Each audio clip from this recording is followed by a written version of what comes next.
Hello, welcome to SN Chaudhary physics classes at BD Gurukul. आप सभी बच्चों का बीडी गुरुकुल में स्वागत है। ये इलेक्ट्रोमैग्नेटिक वेव का थर्ड लेक्चर है। इससे पहले हमने इलेक्ट्रोमैग्नेटिक वेव के बारे में बताए, इनकंसिस्टेंसी ऑफ करंट के बारे में, एम्पियर सर्कुलर लॉ के बारे में बताए। आज हम आपके मोस्ट इम्पोर्टेंट टॉपिक्स, ये इसमें से कई सारे टॉपिक्स ऐसे हैं जो नीट में पूछे जाते हैं या जेई मेन में पूछे जाते हैं, न्यूमेरिकल्स। और इनका न्यूमेरिकल बहुत छोटा छोटा सा है, थोड़ा ध्यान दोगे तो इसमें से बस फार्मूला याद है, वैल्यू पुट के रिजल्ट आ गया। इसी आधार पर आज तीसरा लेक्चर चालू है। जिस बच्चे को भी कोई प्रॉब्लम्स हो तो कमेंट कर सकते हैं। कमेंट का जवाब हम 24 आवर्स के भीतर दे देंगे। साथ साथ आज सभी बच्चों को हम एक और खुशखबरी देना चाहते हैं। मुझे ज्वाइन बटन मिल गया है और मेंबरशिप के लिए हमने ज्वाइन बटन एक्टिवेट कर दिए है। आप सभी बच्चे जिनको सिंपल बोर्ड का तैयारी करना है या सीबीएसई का तैयारी करना है, वो सिल्वर बटन को दबा के, और उसका 89 रुपीज है पर मंथ। और जो नीट की तैयारी करना चाहते हैं पर मंथ, उनका 159 है। और आईआईटी वाले की इससे थोड़ा ज्यादा है। अब इससे आपको बेनिफिट क्या मिलेगा, तो महीने भर में एक चैप्टर का जितना पीडीएफ है या जितने नोट्स बनते हैं वो हम देंगे। लेकिन जो बच्चे नीट्स के हैं तो नीट के लिए स्पेशल जैसे लाइव क्लास भी होता है तो वो सब भी हम देंगे। और साथ साथ नीट के लिए जो क्वेश्चन पैटर्न है, बुक्स में बहुत सारे बातें हैं, समुद्र की तरह है, उनमें से क्या क्या टॉपिक्स आना है ये सब भी हम देंगे। तो चलो आज स्टार्ट करते हैं। अब हम important characteristics and properties of electromagnetic member. इसलिए आप सभी बच्चे ज्वाइन बटन दबा के एक्टिवेट कर लो और उन्हें स्टडी मटेरियल और जो डाउट्स हैं उन सबको बेनिफिट दिखाई पड़ेगा। क्या क्या बेनिफिट हम आपको दे सकते हैं विद इन ए मंथ, वो आपको दिख जाएंगे। Now we come on important characteristics and properties of electromagnetic waves. पहला प्रॉपर्टीज है the EM wave. The EM wave are produced by accelerated और oscillating charge। यदि कहीं भी चार्ज एक्सेलरेट हो रहा है, एक्सेलरेट मीन वेलोसिटी जिसका चेंज कर रहा है टाइम के साथ, क्योंकि you know that acceleration is the rate of change of velocity with respect to time. EM wave are produced by accelerated और oscillating charge। यदि चार्ज ऑक्सीलेट कर रहा है, वाइब्रेट कर रहा है, तब EM वेव का प्रोडक्शन होता है। दूसरा प्रॉपर्टीज, अब इसी पर क्वेश्चन बना देंगे आपको नीट में या एमसीक्यू में, तो उसके आधार पर आप इसका जवाब दे सकते हो। These waves do not require any material medium for propagation। अब हम पिछले क्लास में ही बता दिए थे EM वेव के बारे में। इन्हें किसी मीडियम की जरूरत नहीं है, ये इलेक्ट्रिक और मैग्नेटिक फील्ड के चेंज करने से ये होते हैं। और इसी आधार पर these wave do not require any material medium, it travels in vacuum also। इसका मतलब ये नहीं मटेरियल में नहीं पास करते हैं, ये वैक्यूम में भी चलते हैं और मटेरियल के थ्रू भी चलता है। अंतर क्या है, वैक्यूम में इसका स्पीड मैक्सिमम होता है और आपके मटेरियल मीडियम में थोड़ा कम होते हैं। Third properties, these waves travel in free space। Free space means vacuum with a speed of 3 into 10 power 8 meter per second, and it is given by c equal to 1 upon root under mu naught epsilon naught, इनके बराबर होता है। अब यहाँ पर यदि हम दोनों का वैल्यू पुट करते हैं तो हमें 3 into 10 power 8 मीटर पर सेकेंड होता है। रियल में इसका वैल्यू होता है 2.99, लेकिन फॉर कैलकुलेशन पर्पस हम इसे 3 into 10 power 8 लेते हैं। Fourth, in EM wave the sinusoidal variation in both electric and magnetic field vectors E vectors and B vectors occur simultaneously। जैसे इलेक्ट्रिक फील्ड है, इलेक्ट्रिक फील्ड इस तरह से चेंज करते हैं और मैग्नेटिक फील्ड इस तरह से हॉरिजॉन्टल चेंज करते हैं। मान लो इलेक्ट्रिक फील्ड अलोंग वाई है तो मैग्नेटिक फील्ड अलोंग जेड है। अब ये का जो वाइब्रेशन बनेगा, जितने देर में इलेक्ट्रिक फील्ड यहाँ से यहाँ आएगा उतने ही देर में मैग्नेटिक फील्ड हॉरिजॉन्टल वहां से वहां तक, मतलब दोनों का वाइब्रेशन का रेट सेम है, दोनों एक साथ वाइब्रेट करते हैं। दे अटेंड एज, यहाँ पर कर्सर देखो बेटा, as a result they attend maximum and minimum at the same place and at the same time. जैसे किसी पॉइंट पर मैक्सिमम इलेक्ट्रिक फील्ड कितना है तो उसी पॉइंट पर मैक्सिमम मैग्नेटिक फील्ड भी होगा। The amplitude of the electric and magnetic field in the free space are related by। अब यहाँ पर मैक्सिमम वैल्यू कितना होता है इलेक्ट्रिक फील्ड का और मैक्सिमम कितना वैल्यू होता है बी का, मैग्नेटिक फील्ड का। इन दोनों को हम ई नॉट लिखते हैं और बी नॉट लिखते हैं। इसकी वैल्यू निकलता है C equal to E naught upon B naught. यदि किसी जगह का इलेक्ट्रिक फील्ड का एम्पलीट्यूड मालूम, इसी को हम एम्पलीट्यूड कहते हैं मैक्सिमम वैल्यू को, मैक्सिमम डिस्प्लेसमेंट को। यदि आपको इलेक्ट्रिक फील्ड वेक्टर्स मालूम है मैक्सिमम और मैग्नेटिक फील्ड वेक्टर्स मैक्सिमम मालूम है, इन दोनों के रेशियो से हमें सी की वैल्यू निकल जाते हैं। ये टॉपिक्स हम आप पढ़ चुके हो, वेलोसिटी सेलेक्टर्स में भी बताए थे, C equal to E upon B. Fifth point है the direction of variation of electric and magnetic field vectors are perpendicular to each other. जैसे देख लो, perpendicular direction of variation, electric field आपको vertical जा रहा है तो मैग्नेटिक फील्ड हॉरिजॉन्टल जा रहा है, दोनों के बीच का एंगल 90 डिग्री है। और इन दोनों के तीसरे एंगल ईएम वेव जो बनेगा वो अलोंग एक्स जाएगा तो वो भी 90 डिग्री पर होते हैं। तो इस आधार पर आप कहते हो the direction of variation of electric and magnetic field vectors are perpendicular to each other as well as perpendicular to the direction of propagation of wave. Wave किधर जाते हैं, जैसे हमने ये फिंगर बना दिए, आप यहाँ देख लो, ये अलोंग इलेक्ट्रिक फील्ड है हॉरिजॉन्टल, ये हमारा मैग्नेटिक फील्ड है, अलोंग एक्स जो जा रहा है हमारा ये इलेक्ट्रोमैग्नेटिक वेव्स है। देयरफॉर, यहाँ पर नेक्स्ट लाइन में देखो, therefore electromagnetic waves are of transverse in nature like light waves. जिस तरह से लाइट का वेव्स ट्रांसवर्स इन नेचर होता है उसी तरह से इलेक्ट्रोमैग्नेटिक वेव भी ट्रांसवर्स होता है। अब ट्रांसवर्स का भी देख लो, जैसे पानी में एक पत्थर फेंकते हो तो पानी का लेवल ऐसे ऐसे बढ़ता है, तो पानी का लेवल जो ऐसे ऐसे बनते हैं तो ये ट्रांसवर्स, पानी का वाइब्रेशन ऐसे है और वेव चलते हैं ऐसे। कहने मतलब ट्रांसवर्स वेव कब कहते हैं, जब पार्टिकल जो वाइब्रेट करते हैं वो स्पीड की डायरेक्शन से 90 डिग्री पर, कहने मतलब वेव आगे जा रहा है और पार्टिकल ऐसे करते हैं, तो 90 डिग्री पर जब वाइब्रेट करते हैं तो उसको हम ट्रांसवर्स वेव कहते हैं। तो इलेक्ट्रोमैग्नेटिक वेव भी एक ट्रांसवर्स वेव है लाइट की तरह। आ रहे बेटा समझ में? जी। अब यहाँ पर देखो, the velocity of EM waves depends entirely on the electric and magnetic properties of the medium. अब वेलोसिटी कम होगा या ये अधिक होगा, ये मैग्नेटिक प्रॉपर्टीज या इलेक्ट्रिक प्रॉपर्टीज ऑफ मीडियम पर डिपेंड करता है। The velocity of EM wave depends entirely on the electric and magnetic properties of the medium in which these waves travel and is independent of amplitude of the field vector।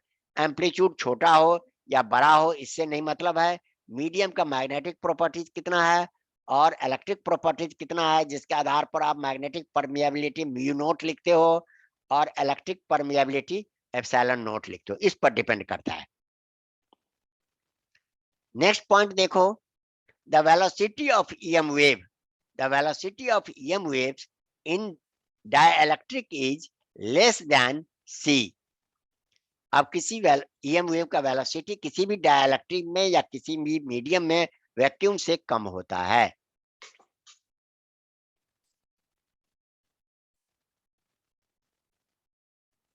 Next point देखो बेटा, point number 8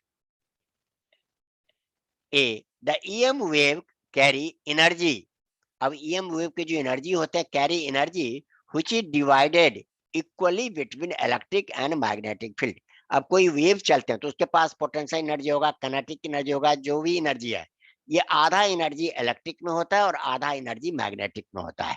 कहना मतलब EM wave carry energy which is divided equally between electric and magnetic field vectors.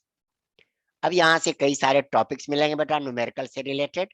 देखो, in vacuum the average electric energy density, electric energy density.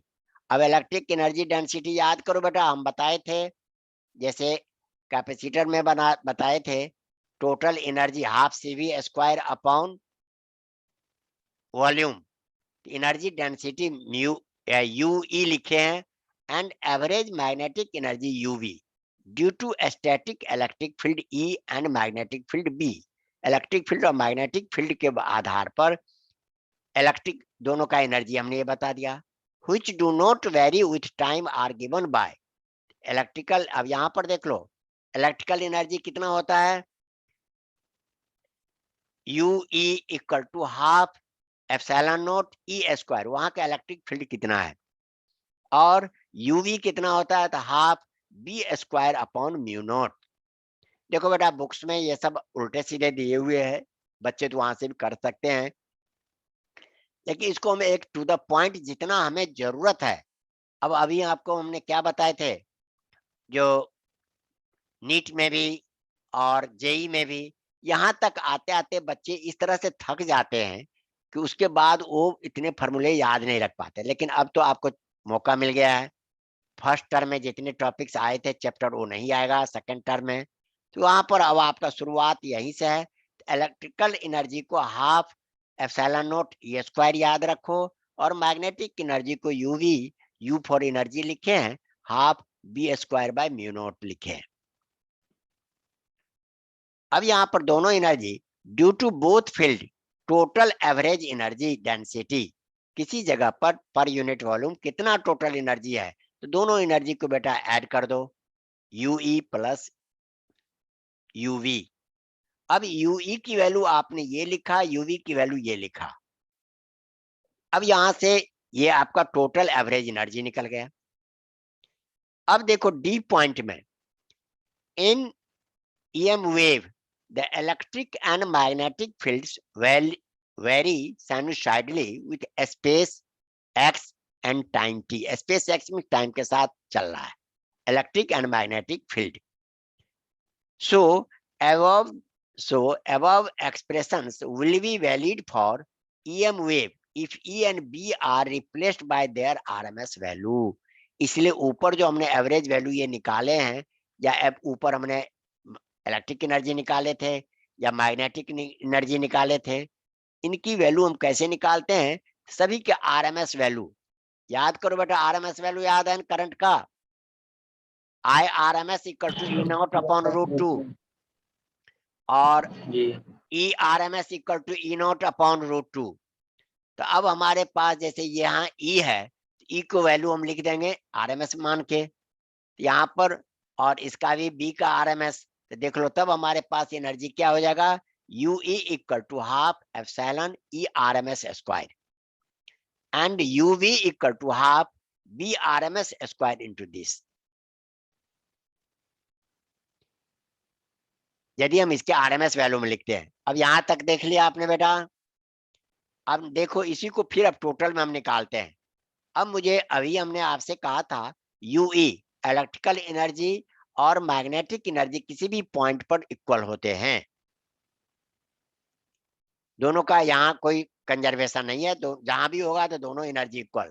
अब इस बात को आपको प्रूव करने के लिए देख लो छोटा सा सवाल है। अब आपके देख लो बेटा, UB equal to half B RMS square by mu not लिखे। अब B RMS में फॉर्मूला याद करो, C equal to E RMS upon B RMS। ये E अपॉन B हम लोग अभी पढ़े थे ना, C equal to E upon B, velocity selector में भी पढ़े थे।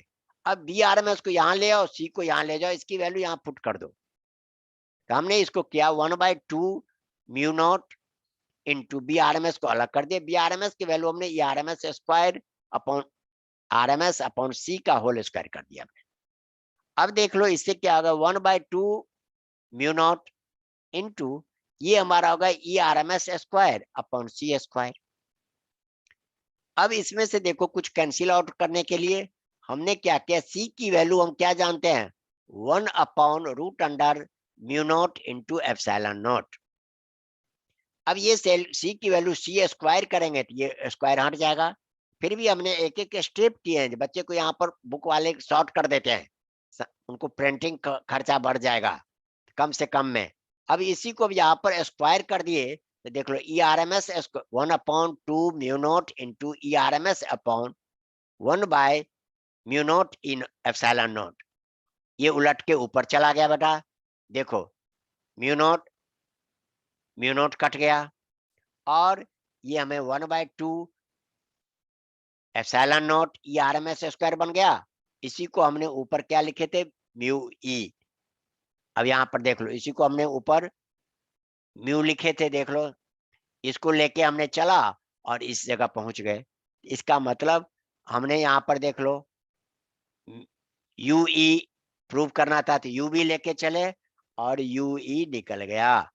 इस तरह से दोनों का दोनों क्या हो गया, इक्वल। इसलिए ईएम वेव के किसी भी पॉइंट पर यदि हम कैलकुलेशन करते हैं तो जितना इलेक्ट्रिक फील्ड होता है उतना ही मैग्नेटिक फील्ड होता है, और उसी आधार पर electrical energy and magnetic energy दोनों इक्वल होते हैं। अब यहाँ पर देखो, अब टोटल एनर्जी हम दोनों को हम ऐड करते हैं तो total average energy density is U average UE plus UV. अब यूई की वैल्यू देख लो बेटा, या तो यूबी के बदले हमने क्या कर दिए, यहाँ यूई था यहाँ यूवी है, यूवी और यूई दोनों इक्वल होता है तो इसको भी यूई मानते हैं तो 2 यूई बन जाएगा, या इसको हम यूवी मानेंगे तो 2 यूवी बन जाएगा।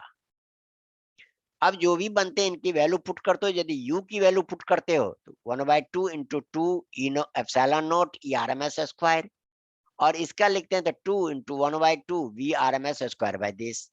तो देखो एवरेज एनर्जी यदि इलेक्ट्रिक फील्ड के रूप में निकालते हो तो एप्सिलॉन नॉट E_RMS स्क्वायर के बराबर हुआ, और मैग्नेटिक फील्ड के रूप में निकालते हो तो V_RMS square upon mu not हुआ। एवरेज एनर्जी निकालने के लिए न्यूमेरिकल में या तो E_RMS गिवन होगा, एप्सिलॉन नॉट गिवन होगा, या B_RMS गिवन होगा, म्यू नॉट गिवन होगा। आ गया बात समझ में? जी। हाँ, अब यदि हम एम्पलीट्यूड के रूप में निकालना चाहते हैं पीक वैल्यू तो देख लो E_RMS इक्वल टू, अभी हम आपसे पूछे थे E0 अपॉन √2 RMS वैल्यू में। यदि E_RMS के जगह पर हम ये पुट कर देते हैं ये, और B_RMS के जगह पर B0 अपॉन √2 पुट करते हैं तो स्क्वायर करने पर देखो सेम एनर्जी निकल गया। एवरेज एनर्जी जी। आपका ये भी हो सकता है और एवरेज एनर्जी इस फॉर्मेट में भी हम निकाल सकते हैं। आगे बेटा समझ में? जी। हाँ, यहाँ न्यूमेरिकल था। इसके बाद देखो पॉइंट नंबर 9। अब हमारे पास इलेक्ट्रिक वेक्टर्स भी है, मैग्नेटिक वेक्टर्स है, तो किसके कारण ऑप्टिकल इफेक्ट होता है? Electric vector is responsible for optical effect. हमें जो कोई ऑब्जेक्ट दिखाई पड़ता है वो इलेक्ट्रिक वेक्टर्स के कारण, and is called light vectors. Electric vector is responsible for the optical effects of an EM wave and it is called light vector, इसलिए इसको हम लाइट वेक्टर्स भी कहते हैं। Point number 10। अब यहाँ देखो, the EM waves being uncharged, electromagnetic wave जो है इस पर कोई चार्ज नहीं है, ये न्यूट्रल है, are not deflected by electric and magnetic field. इसका मतलब EM वेव के ऊपर कोई चार्ज नहीं है तो इसलिए EM वेव जहां से भी जाएगा तो बगल में इलेक्ट्रिक फील्ड है तो उसका भी ऊपर इफेक्ट नहीं पड़ेगा, मैग्नेटिक का भी। यदि ऐसा इफेक्ट होता, हमारे पास जैसे मैग्नेट रहता है, चार्ज बॉडी रहता है, सारा लाइट उसी की तरफ अट्रैक्ट हो जाता, क्योंकि लाइट भी एक इलेक्ट्रोमैग्नेटिक वेव्स है। इस तरह से हमने क्या लिखा, EM waves being uncharged are not deflected by electric and magnetic fields। आए बात समझ में? जी। हाँ, अब पॉइंट नंबर 11 देखो, इंटेंसिटी ऑफ इलेक्ट्रोमैग्नेटिक वेव्स, इस सब पर छोटे छोटे न्यूमेरिकल्स रहते हैं जो आपको करना है। Intensity of EM wave is defined as the energy crossing per second per unit area. जैसे ये पर सेकंड, ये एरिया 1 यूनिट है, इनसे कितना एनर्जी पास करते हैं उसी को हम कहते हैं intensity of EM wave. Intensity of EM wave is defined as the energy crossing per second per unit area perpendicular to the direction of propagation of EM wave। यदि EM wave पर 90 degree पर जा रहा है तो इस unit area से कितना पर सेकंड एनर्जी पास करेगा उसको हम इंटेंसिटी कहते हैं। अब ये इंटेंसिटी का डेरिवेशन है, ये उतना कैलकुलेट करने की हमें जरूरत नहीं है, फिर भी हम बता देते हैं। मान लो ये लाइट जा रहा था तो एक हमने सिलिंड्रिकल शेप में कंसीडर कर लिया।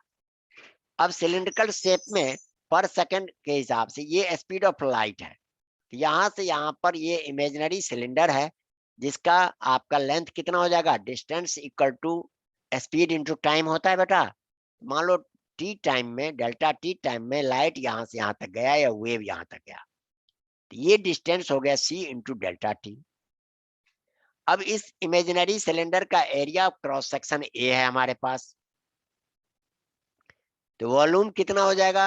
अब यहाँ पर देखो, कंसीडर, ये इस तरह से क्वेश्चन आपके सीबीएसई में चांस कम है, आपके नीट के लिए है। कंसीडर, इसका formula, consider the propagation of EM wave with speed c along x axis। Consider an imaginary cylinder of area of cross section A and length of cylinder is c into delta t, so that wave crosses the area A normally as shown in figure। ये wave हमने दिखा दिया।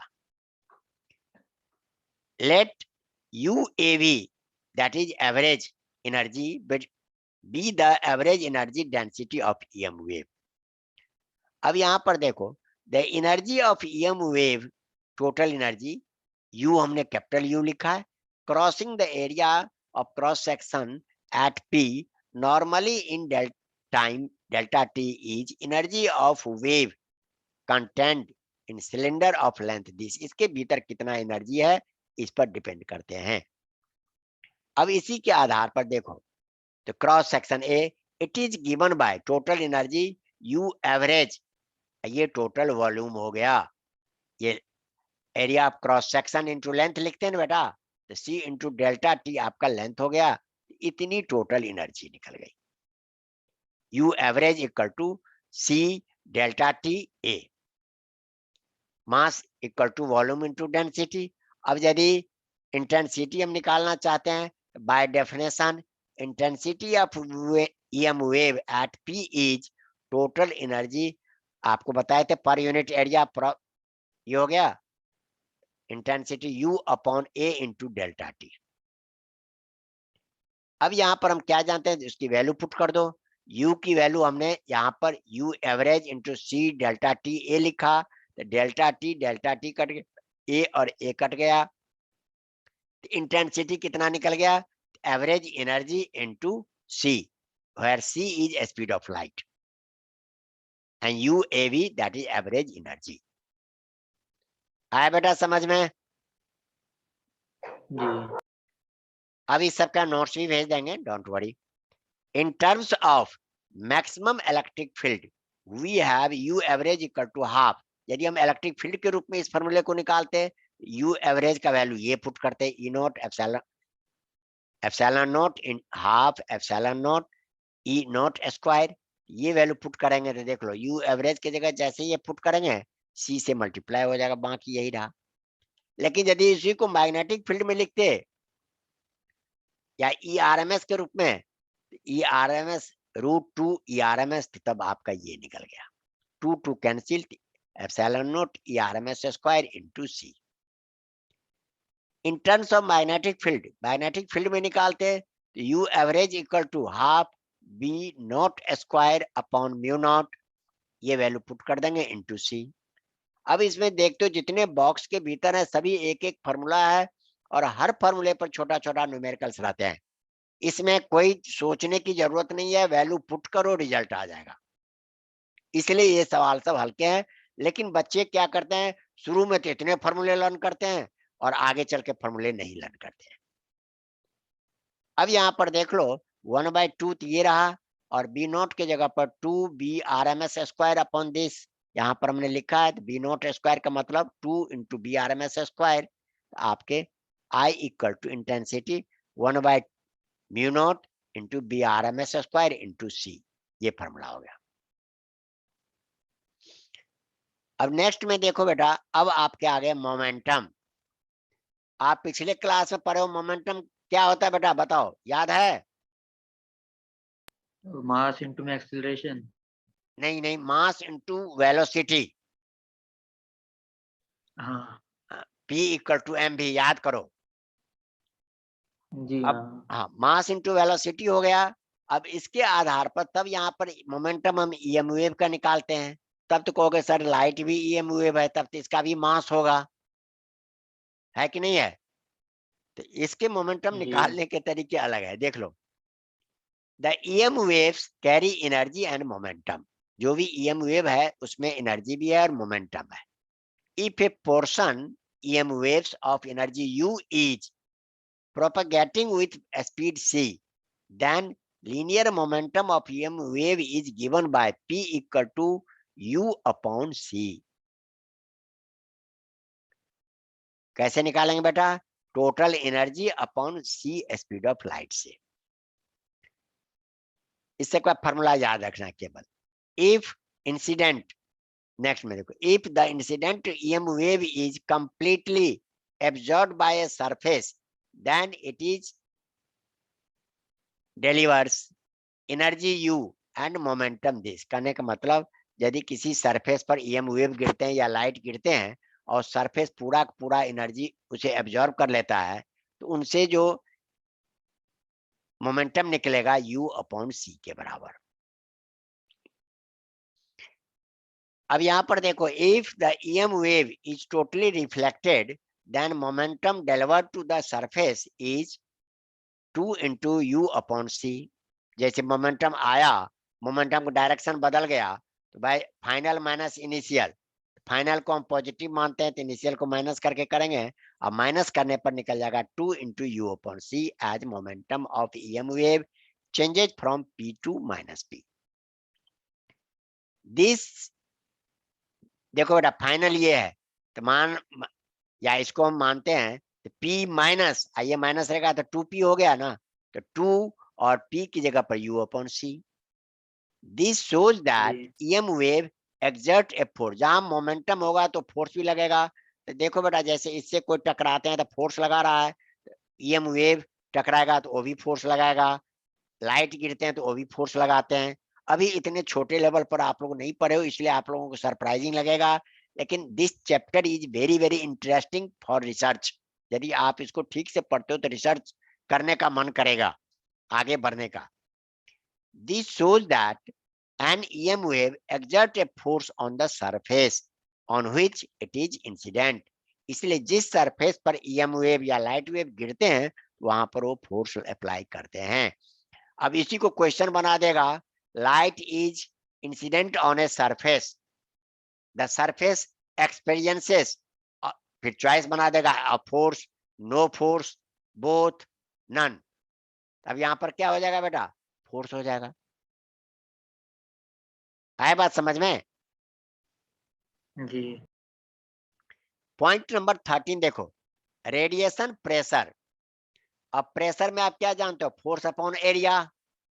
Radiation pressure of the EM wave, ये सब सारी बातें clear करके लिख दिया हूँ, बुकों में भी होते हैं लेकिन इतना क्लियर नहीं रहता है, इसलिए आप लोगों को जो पीडीएफ देंगे हर पॉइंट को लर्न कर लेना। हर पॉइंट एक क्वेश्चन होगा एमसीक्यू में, या बड़ा पूछेगा तो बड़े में। Radiation pressure of EM wave, the force exerted by EM wave on the unit area of surface is called radiation pressure। EM force upon area, EM wave exert radiation pressure on the surface it falls, जिस पर गिरता है।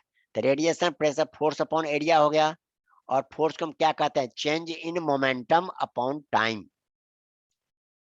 Change in momentum upon time को नीचे ले आओ तो area into time.